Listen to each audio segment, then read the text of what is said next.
Welcome to V3 news లక్ష్యం సమాజహితం. నేను మీ సాయి సుధా. ముందుగా V3 న్యూస్ ప్రేక్షకులందరికీ దీపావళి శుభాకాంక్షలు. ఇప్పుడు హెడ్లైన్స్ చూద్దాం.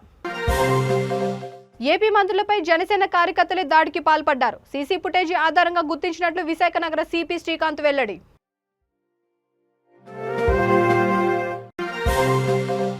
రాజమహేంద్రవరంలో బాణసంచా పేలుడు. అక్కడికక్కడే ఒకరు మృతి. పేలుడు దాటికి ధ్వంసమైన ఇల్లు.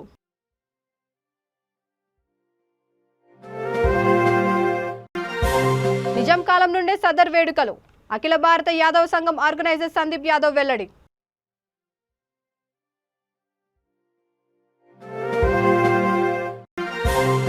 రైతుల ఆత్మహత్యలన్నీ ప్రభుత్వ హత్యలే. పాదయాత్ర బాధిత రైతాంగ పోరాట వేదిక ప్రతినిధుల ఆరోపణ.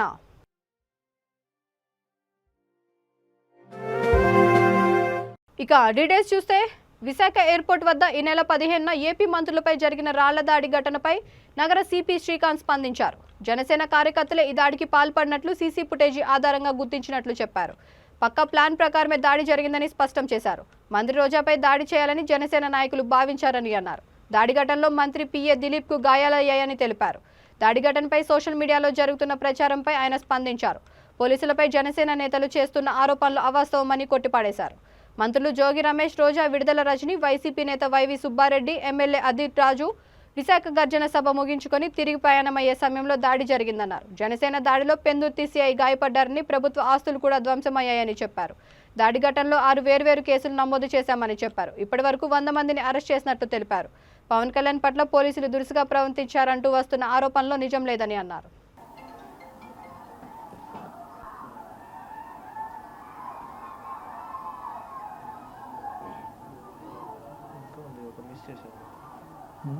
ఒకటి మిస్ చేశారు.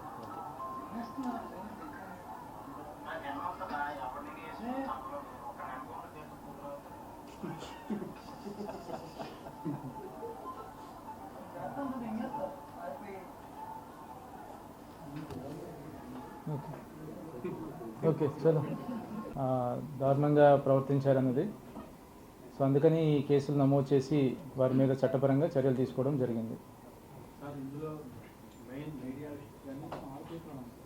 యాక్చువల్గా 3 ప్రోగ్రామ్స్ జరుగుతూ ఉన్నాయి. ఒకటి భారీ విశాఖ గర్జన, అది పర్మిషన్ తీసుకొని దాన్ని సుమారు 1,00,000 మందితోటి జాయింట్ యాక్షన్ కమిటీ నిర్వహిస్తుంది. అదేవిధంగా అదే సమయంలో తెలుగుదేశం పార్టీ వారు వారి పార్టీ ఆఫీస్లో మీటింగ్ కోసం ఉత్తరాంధ్ర నాయకులందరితో ఒక మీటింగ్ చేయడం జరిగింది. అదే సందర్భంగా జనసేన నాయకులు పవన్ కళ్యాణ్ గారు 2 గంటలకు వస్తారని చెప్పి తెలియజేయడం జరిగింది. ముందుగా వచ్చిన సమాచారం మేరకు అన్ని విషయాలకి తగ్గట్టుగానే ప్రతి కార్యక్రమానికి కూడా పూర్తి స్థాయి పోలీస్ భద్రతా ఏర్పాటు చేయడం జరిగింది. ఆ రోజు నేవల్ ఎక్సర్సైజెస్ జరగడం వలన ఆ 3 గంటల పాటు ఎయిర్ స్పేస్ని క్లోజ్ చేయడం వలన పవన్ కళ్యాణ్ గారి పర్యటన ఫ్లైట్ డిలే అయిందని చెప్పి తెలియజేశారు. ఆ సమయంలో ఎయిర్పోర్ట్లోకి మేము బందోబస్తు నిర్వహించడానికి ఈ సంఘటన దృష్టిలో ఉంచుకొని మేము పూర్తి స్థాయి భద్రతా ఏర్పాట్లు, అక్కడ సిబ్బంది కూడా ప్రత్యేకంగా కేటాయించడం జరిగింది. ఆ సిబ్బంది కూడా అక్కడ ఉన్నారు. కానీ వారు వేరే దగ్గర అదే ఎయిర్పోర్ట్లో చాలా అంటే ఇతర ప్లేస్లో కూడా ఉండడం వలన అక్కడ ఉండడం వల్ల వాటిని ఇక్కడ ఈ సంఘటన నియంత్రించలేకపోయినట్టు వారు తెలియజేస్తున్నారు. కానీ దాని మీద పూర్తి విచారణ చేపడుతున్నాము. ఏం జరిగింది ఏమిటి అన్నది కూడా మేము పూర్తిగా విచారణ తర్వాత మేము దాని మీద తదుపరి చర్యలు తీసుకుంటాము. ఇక్కడ మీరు గమనిస్తే ఏ విధంగా వాళ్ళు ఎటువంటి ఇది ఉద్దేశం లేకుండానే 14వ తారీఖున సోషల్ మీడియాలో జనసేన కార్యకర్తలు ఏ విధంగా సర్క్యులేట్ చేశారు మెసేజెస్ని, ఏ విధంగా తప్పుదోవ పట్టి ప్రొవోకింగ్గా ఏ విధంగా చేశారని మీకు తెలుస్తుంది ఆ మెసేజ్ చూస్తే. సో ఎటువంటి ఒక ముందస్తు ప్రణాళికతోనే ఇటువంటి చేశారని చెప్పి భావించాల్సి వస్తుంది. సో దీని మీద ఇంకా పూర్తిగా విచారించి తదుపరి చర్యలు చేపడతాం. ఇప్పుడు యాక్చువల్గా ఫ్లైట్ టైం ఆ టైంకి ఉంది. అప్పటి వరకు నియంత్రణలోనే ఉన్నారు. వీళ్ళు సడన్గా అక్కడ వీళ్ళు ఏం చేశారంటే ముందు ప్రణాళిక ప్రకారం చేసుకున్నారని తెలుస్తుంది. కాబట్టి వాళ్ళు వచ్చేటప్పుడు వెయిట్ చేసి ఇది చేసినట్టు తెలిసింది. దీని మీద పూర్తిగా మేము విచారించి చర్యలు తీసుకుంటాం. ఇంకా వారి డ్రైవర్స్ వాళ్ళ పిఎస్ ఇచ్చిన కంప్లైంట్స్ మీద కేసులు నమోదు చేయడం జరిగింది. ఆ తర్వాత జరిగిన కేసులు, ఆ తర్వాత మిగతా మంత్రుల మీద జరిగిన దాడుల మీద వాటి మీద వాళ్ళ పిఏలు వచ్చి కేసులు ఇవ్వడం జరిగింది. డ్రైవర్స్ వాళ్ళ పిఏలు టోటల్ దీంట్లో 9 మంది రిమాండ్కి వెళ్ళడం జరిగింది. 100 మందిని ఆ రోజు 70 మందిని చేస్తే 9 మంది రిమాండ్కి పంపించడం జరిగింది. మిగతా వారిని సొంత పూచీకత్తు మీద బెయిల్ మీద విడుదల చేయడం జరిగింది. ఆ తర్వాత మిగతా కేసెస్లో కూడా కలుపుకొని మొత్తం ఇప్పటివరకు అరెస్ట్ అయిన అక్యూజ్డ్ 100 మంది ఉన్నారు. మిగతా వారిని కూడా గుర్తించి త్వరలోనే అరెస్ట్ చేస్తాం.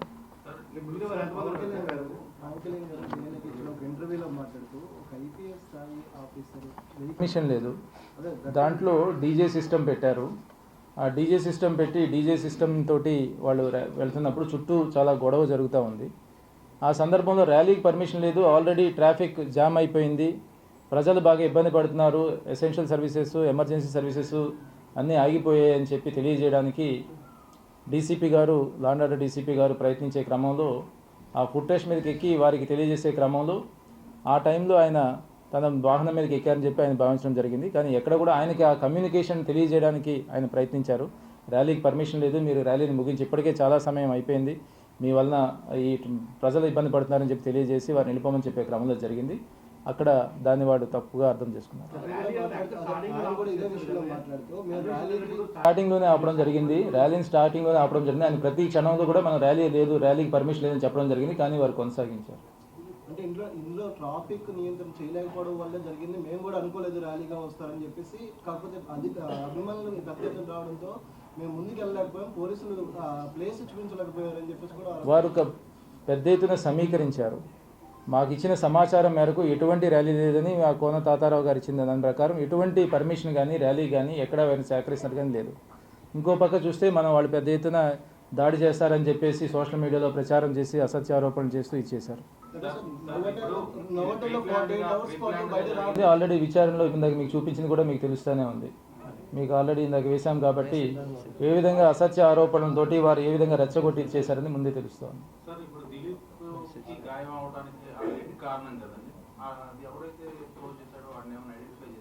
అన్ని ఆ విచారణ జరుగుతుంది. ఆల్రెడీ చేయడం జరిగింది. దాడికి ప్రధాన కారకుడు అంటూ కాదు, ఇది అందరూ కూడా ఒక విధమైన ముందస్తు దీంతో జరిగింది.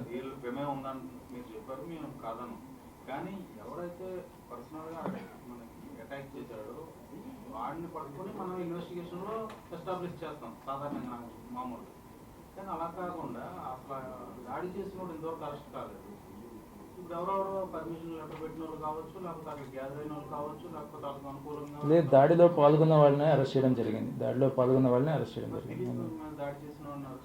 ఆల్రెడీ చేయడం జరిగింది. నోటీస్ ద్వారా తెలియజేసింది ఏమంటే, ఆల్రెడీ సెక్షన్ 30 పోలీస్ యాక్ట్ అమల్లో ఉన్నప్పటికీ కూడా భారీ ర్యాలీ నిర్వహించి మంత్రుల మీద దాడి జరిగింది. అదేవిధంగా మొత్తం ఎసెన్షియల్ సర్వీసెస్ అని. తూర్పుగోదావరి జిల్లా రాజమహేంద్రవరంలో బాణాసంచా పేలుడు జరిగింది. ఈ ప్రమాదంలో ఒకరు అక్కడికక్కడే మృతి చెందారు. వివరాల్లోకి వెళ్తే స్థానిక ఆవగడ్డ రైతు నగర్లో ఓ ఇంట్లో బాణాసంచా తయారు చేస్తుండగా పేలుడు జరిగింది. పక్కనే ఉన్న గ్యాస్ సిలిండర్ కూడా పేలడంతో కోటేశ్వరరావు అనే వ్యక్తి మృతి చెందాడు. పేలుడు దాటికి ఇల్లు మొత్తం ధ్వంసమైంది.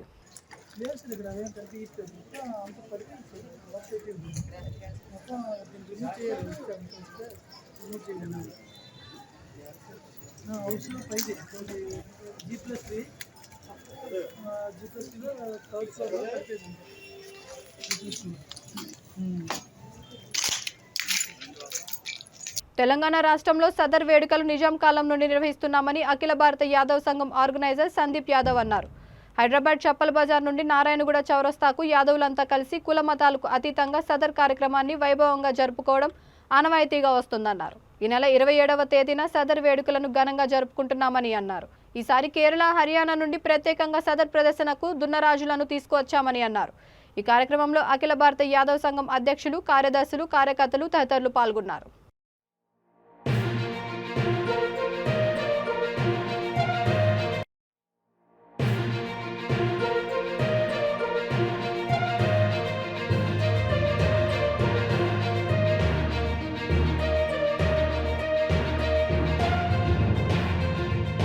ఆవులను కానీ గేదెలను కానీ పూజించుకొని వాళ్ళ ఇంట్లో ఉన్నటువంటి ప్రత్యేకమైన దున్నపోతుని ప్రదర్శనకు తీసుకుపోవడం చాలా ఆనవాయితీగా ఈ యొక్క హైదరాబాద్కి నుంచి వస్తున్నటువంటి పరంపర. అదే పరంపర కంటిన్యూగా ఏళ్ల తరబడి కొనసాగుతూ వస్తూ ఉన్నది. దాంట్లో ప్రత్యేకంగా మా కుటుంబం నుంచి పెద్దలు వీరప్ప యాదవ్ గారు కానీ, పెంట యాదవ్ గారు కానీ, పరశురామ్ యాదవ్ గారు కానీ, తర్వాత లడ్డు యాదవ్ గారు కానీ, వీళ్ళందరూ కూడా ఈ యొక్క సదర్ కార్యక్రమం పెద్ద ఎత్తున ఎవ్రీ ఇయర్ ప్రత్యేకంగా ఉండాలని చెప్పి ఈ యొక్క కార్యక్రమాన్ని అంచెలంచెలుగా నిర్వహించుకుంటూ వస్తూ ఉన్నారు. కాబట్టి అందరికీ కూడా తెలుసు, హైదరాబాద్లో పెద్ద ఎత్తున ఈ యొక్క సదర్ కార్యక్రమం చెప్పల్ బజార్ నుంచి పెద్ద ఎత్తున ఊరేగింపు నారాయణగూడకు కదిలి వస్తుందని చెప్పి, దాంట్లో భాగంగా అందరికీ కూడా ఆకర్షణీయంగా నిలబడాలి. ప్రతి ఒక్కరు కూడా ఇక్కడ నుంచి హర్యానా కానీ పంజాబ్ కానీ పోలేని పరిస్థితి కాబట్టి అందరూ కూడా దాన్నే ఇక్కడికి ఖచ్చితంగా రప్పించాలి. వాళ్ళందరూ కూడా చూస్తే మనందరికీ కూడా మంచి సంతోషం అని చెప్పి పెద్దలు లడ్డు యాదవ్ గారు చెప్పడంతో దాదాపు ఒక 4-5 సంవత్సరాల నుంచి ఈ యొక్క హర్యానానే కానీ పంజాబే కానీ మరియు ఈసారి కేరళ నుంచి కమాండోని కూడా తీసుకురావడం జరిగింది. 27 తారీఖు సాయంత్రం 9 గంటలకు జరగబడింది. ఈ 33 జిల్లాలల్లో నారాయణగూడ సదర్ అయిపోయినాక 33 జిల్లాలల్లో జరగాలి. ఒక నెల లోపలనే ప్రతి జిల్లాల ప్రతి గ్రామాల ఈ సదర్ జరగాలని ఈ తెలంగాణ యాదవులు కానీ వేరే కులాలు ఏ గేదెలు పెంచేటోళ్ళు ఎవరన్నా కానీ ఇది తీసుకొని వస్తే అదొక నాకు ఆనందం ఉంటుందని కోరుకుంటున్నాను. ఏపీలో రైతుల ఆత్మహత్యలన్నీ ప్రభుత్వ హత్యలేనని అమరావతి రాజధాని బాధిత రైతుల పాదయాత్ర బాధిత రైతాంగ పోరాట వేదిక న్యాయవాది తన్నీరు వెంకటేశ్వర్లు, అమరావతి పరిరక్షణ సమితి సభ్యురాలు పాలడుగు వినిత అన్నారు. హైదరాబాద్లోని ఎస్వీకేలో బాధిత రైతాంగ పోరాట వేదిక సభా కార్యక్రమాన్ని నిర్వహించారు. ఈ కార్యక్రమంలో వారు మాట్లాడుతూ ఈ ఆత్మహత్యలపై అమరావతి నుండి అరసవెల్లి వరకు అమరావతి రాజధాని బాధిత రైతులందరం పాదయాత్ర నిర్వహిస్తే అడ్డుకున్నారని ధ్వజమెత్తారు. పోలీసుల నిర్బంధం, ప్రజాప్రతినిధుల దమనకాండ, దుష్ప్రచారానికి ఒడిగట్టడం ఎంతవరకు సమంజసమని ప్రశ్నించారు. ఇప్పటివరకు నష్టపోయిన రైతులకు సెంట్ భూమి కూడా ఇవ్వలేదన్నారు. కార్యక్రమంలో అమరావతి రైతులు సిలే రామయ్య గాంధీ, హైదరాబాద్ జేఏసీ కొల్లి ప్రవీణ్, ఆలూరు కోటయ్య తదితరులు పాల్గొన్నారు. అసెంబ్లీ తీర్మానం చేయటం అది కూడా అడ్డుకట్టబడింది. లెజిస్లేటివ్ కాంపిటెన్సీ లేదన్నది ఆర్టికల్ 3 ప్రకారంగా విభజన జరిగిన తర్వాత ఏంటంటే అక్కడ శ్రీకృష్ణ కమిటీ వేయటం ఇదంతా జరిగినాయి కదా. జరిగిన తర్వాత మీకు దాన్ని మార్చే అధికారం గవర్నమెంట్కి ప్రభుత్వానికి రాజధానిని మార్చే హక్కు లేదని చెప్పి చాలా స్పష్టంగా తీర్పిచ్చి 6 నెలల్లో అమరావతి డెవలప్మెంట్కి కావాల్సిన ఇన్ఫ్రాస్ట్రక్చర్ని రూపొందించి కోర్టుకి సబ్మిట్ చేయమని చెబితే ఈ దున్నపోతు ప్రభుత్వం, ఈ గుడ్డి ప్రభుత్వం, కోర్టు అంటే న్యాయస్థానం అంటే లెక్కలేని ఈ ప్రభుత్వం ఆ తీర్పును అమలు పరచలేదు. కాబట్టే ఇవాళ రైతులు మరోసారి అమరావతి టు అరసవల్లి పాదయాత్ర చేపట్టారు. ఈ అమరావతి అంటే మనకి కోర్టు నుంచి పర్మిషన్ ఉందండి, కోర్టు నుంచి పర్మిషన్ ఉంది. పోలీస్ వారికి చాలా స్పష్టమైన తీర్పు ఇచ్చింది కోర్టు. అమరావతి పాదయాత్రలో రక్షణ కల్పించాల్సిన బాధ్యత పోలీస్ వ్యవస్థదని. మునుగోడు ఉప ఎన్నిక ప్రచారంలో తమ పార్టీ అభ్యర్థి తరపున బీజేపీ రాష్ట్ర అధ్యక్షుడు బండి సంజయ్ వినూత్న ప్రచారం చేస్తున్నారు. చౌటప్పల్ చిన్నకొండూరు రోడ్డు సమీపంలో రామాలయాన్ని సందర్శించి ప్రత్యేక పూజ నిర్వహించిన అనంతరం కమలం పూజను చేపట్టిన 11వ వార్డులో ప్రచారం నిర్వహించారు. పువ్వు గుర్తుకు ఓటేయండి, రాజగోపాల్ రెడ్డిని గెలిపించాలంటూ ప్రచారం నిర్వహించారు. భారీగా కార్యకర్తలు తరలి రావడంతో ప్రజలకు అభివాదం చేస్తూ ముందుకు సాగుతున్నారు. ఆయన వెంట మాజీ ఎంపీ బూర నరసయ్య గౌడ్, పార్టీ రాష్ట్ర అధ్యక్షుడు గంగిడి మనోహర్ రెడ్డి తదితరులు ఉన్నారు.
నమస్కారం.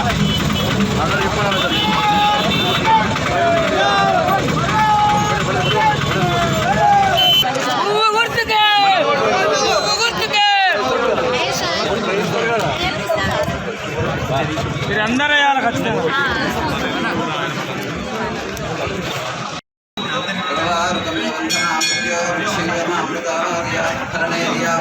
ఆర్తి ఉండే అక్కడ పక్కకు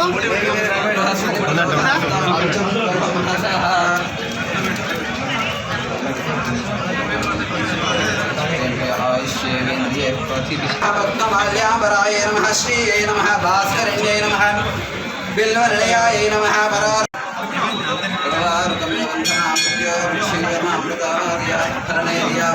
ఆర్తి ఉండే అక్కడ పక్కకు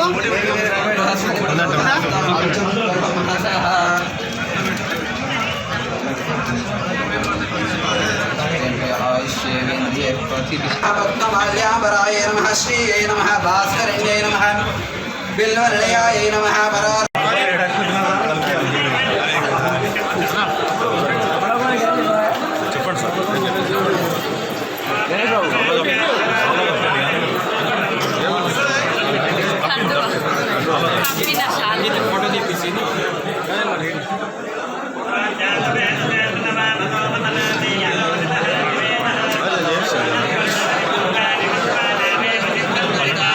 పండగ రోజు ఎన్టీఆర్ జిల్లా మైలవరం సిఐ కార్యాలయంలో ప్రమాదం చోటు చేసుకుంది. సర్కిల్ ఇన్స్పెక్టర్ కార్యాలయం స్లాబ్ విరిగిపడడంతో రైటర్ జమలయ్యకు తీవ్ర గాయాలయ్యాయి.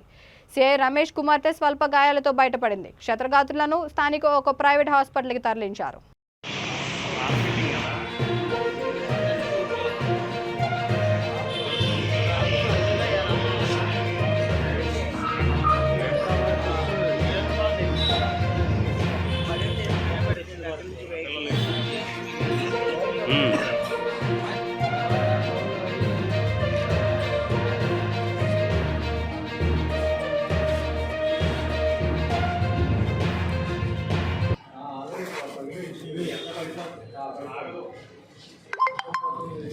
ఇదిగో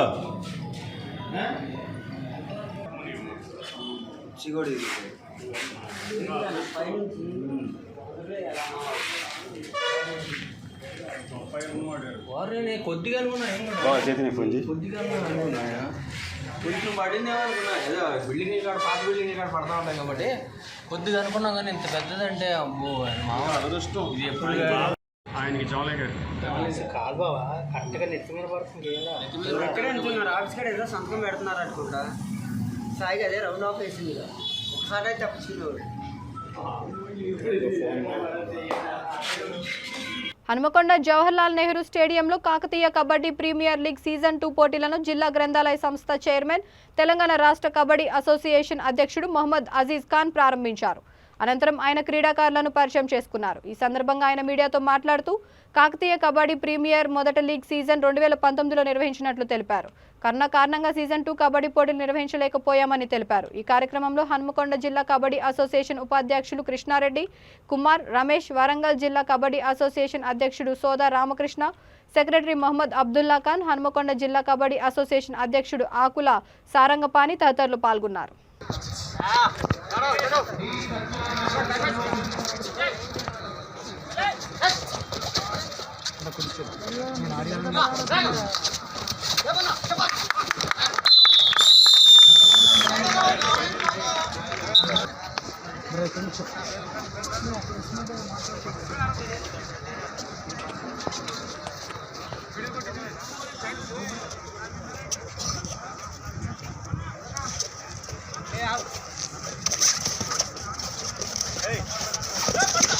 వరంగల్లో ఎస్ఆర్ఎం జూనియర్ కళాశాల విద్యార్థుల ఫ్రెషర్స్ డే వేడుకలు ఘనంగా జరిగాయి. భీమారం తులసి గార్డెన్స్లో జరిగిన వేడుకలకు ముఖ్య అతిథిగా ప్రముఖ సైకాలజిస్ట్, మోటివేషన్ స్పీకర్ రాజు హాజరయ్యారు. ఈ సందర్భంగా ఆయన మాట్లాడుతూ విద్యార్థుల క్రమశిక్షణతో చదివి ఉన్నత శిఖరాలను అధిరోహించాలని కోరారు. ఈ సందర్భంగా విద్యార్థులు ప్రదర్శించిన సాంస్కృతిక కార్యక్రమాలు ఎంతగానో ఆకట్టుకున్నాయి. ఈ కార్యక్రమంలో కళాశాల డైరెక్టర్లు నారాయణ రెడ్డి, శ్రీనివాస్ రెడ్డి, విజయ్ కుమార్, రాజేంద్ర ప్రసాద్, కుమారస్వామి, రవికుమార్, ప్రిన్సిపల్ సోమేశ్వర్, అధ్యాపకులు, సిబ్బంది తదితరులు పాల్గొన్నారు.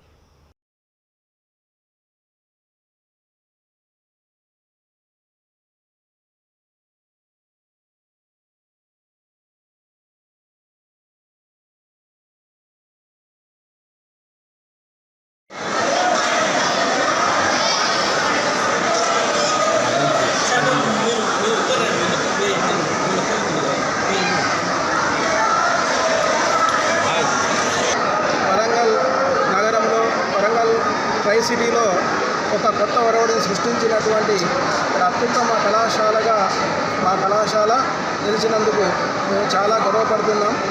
అందుకు నిరంతరము కృషి చేస్తున్నటువంటి అపారమైన అనుభవం కలిగినటువంటి విశేష ప్రతిభ కలిగినటువంటి అధ్యాపక బృందానికి ముందుగా ధన్యవాదాలు తెలియజేస్తున్నాం. మా పైన నమ్మకంతో మా కళాశాలలో విద్యార్థులను చేర్పించిన తల్లిదండ్రులకు కూడా ప్రత్యేకమైనటువంటి కృతజ్ఞతలు, ధన్యవాదాలు తెలియజేస్తున్నాం.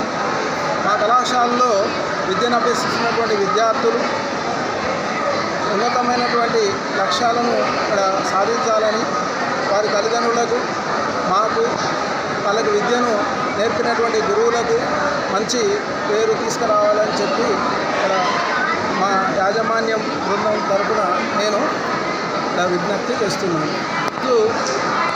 మా కళాశాలలో ప్రథమ సంవత్సరం విద్యార్థులకు వెల్కమ్ పార్టీ ఘనంగా నిర్వహించడం జరిగింది.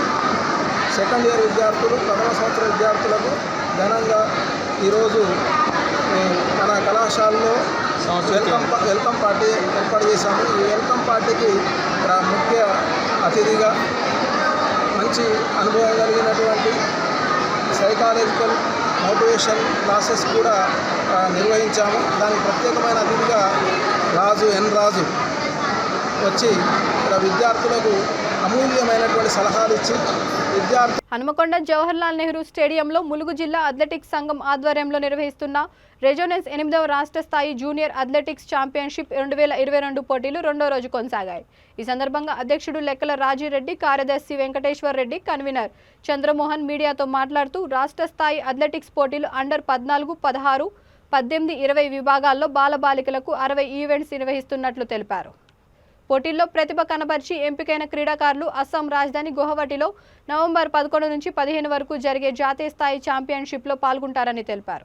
ఈ కార్యక్రమంలో అథ్లెటిక్స్ సంఘం జిల్లా కార్యదర్శి సారంగపాణి, షైన్ విద్యా సంస్థల చైర్మన్ మూగల కుమార్ యాదవ్, డివైఎస్ఓ అశోక్ కుమార్ తదితరులు పాల్గొన్నారు.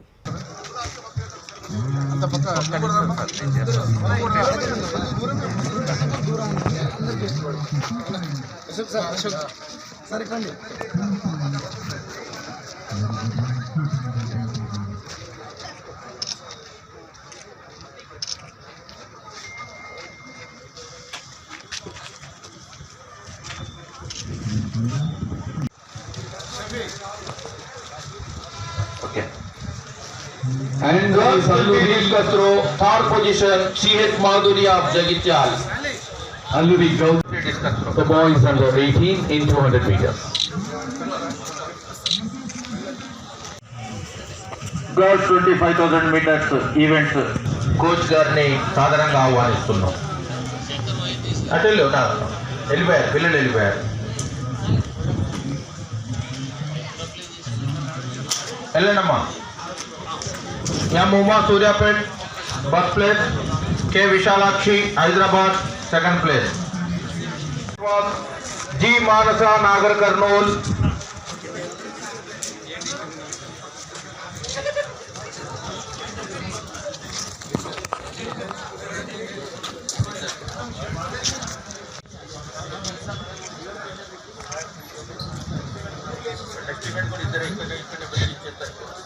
Coming up on track, the semi-final. ములుగులో ప్లేస్ లేనందువలన వరంగల్ జిల్లాలోని జేఎన్ఎస్ స్టేడియంని నిర్వహించడం జరుగుతూ ఉంది. దీనికి సహాయ సహకారాలు అందించినటువంటి కమిషనర్ తరుణ్ జోషి గారు, అదేవిధంగా ఎమ్మెల్యే వినయ్ భాస్కర్ గారికి మా సంఘం నుండి పూర్తిగా కృతజ్ఞతలు తెలియజేయడం జరుగుతుంది. నా పేరు ఐలి చంద్రమోహన్ గౌడ్. ఈ 8వ రాష్ట్ర స్థాయి క్రీడలకు జరుగుతున్నటువంటి రాష్ట్ర స్థాయి క్రీడలకి కన్వీనర్. ఈ 2 రోజులుగా ఈ జరుగుతున్నటువంటి కార్యక్రమాలన్నింటినీ కూడా ప్రెస్ ద్వారా బయట సమాజానికి తెలియపరుస్తూ క్రీడలకు ప్రోత్సాహం అందిస్తున్నటువంటి పత్రికలు మరియు ప్రింట్ మీడియా, ఎలక్ట్రానిక్ మీడియా అందరికీ కూడా ములుగు జిల్లా అథ్లెటిక్స్ అసోసియేషన్ పక్షాన ధన్యవాదాలు తెలియజేస్తున్నాను. వెంకటేశ్వర రెడ్డి, ములుగు జిల్లా అథ్లెటిక్ అసోసియేషన్ కార్యదర్శి, ములుగు. హైదరాబాద్ కుక్కట్పల్లి సర్కిల్ పరిధిలోని హైదర్ నగర్లో గుర్తు తెలియని యువకుడి దారుణ హత్య జరిగింది. కేపీహెచ్పీ పోలీస్ స్టేషన్ పరిధిలోని ఈ గ్రామంలో అర్ధరాత్రి పూట క్షుద్ర పూజల పేరుతో యువకుడిని హిందూ శ్మశాన వాటికలో పెట్రోల్ అందించి దారుణంగా హత్య చేశారు. మృతుడికి సంబంధించి వివరాలు తెలియాల్సి ఉంది. పోలీసులు కేసు నమోదు చేసుకుని దర్యాప్తు చేపట్టారు.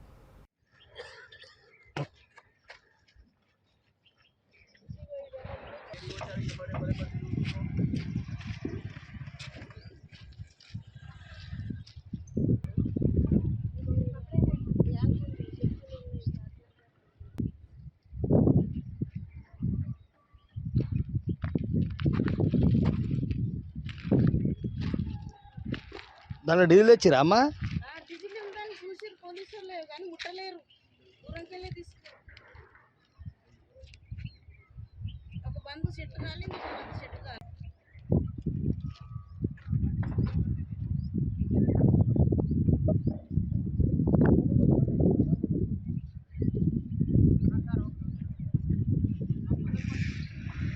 మొత్తం కూడా తినంతా కొడుకు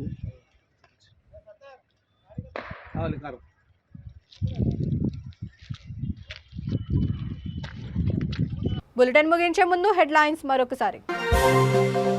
ఏపీ మంత్రులపై జనసేన కార్యకర్తలే దాడికి పాల్పడ్డారు. సీసీ ఫుటేజీ ఆధారంగా గుర్తించినట్లు విశాఖ నగర సిపి శ్రీకాంత్ వెల్లడి.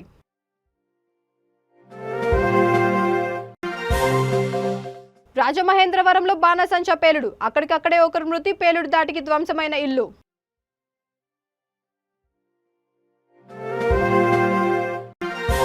నిజాం కాలం నుండే సదర్ వేడుకలు, అఖిల భారత యాదవ్ సంఘం ఆర్గనైజర్ సందీప్ యాదవ్ వెల్లడి.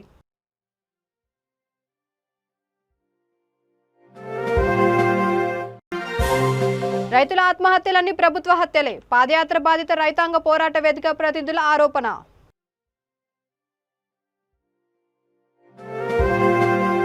ఈ బులెటిన్ ఇంతటితో సమాప్తం. మరొక బులెటిన్తో మళ్ళీ కలుద్దాం. అంతవరకు చూస్తూనే ఉండండి V3 న్యూస్, లక్ష్యం సమాజహితం.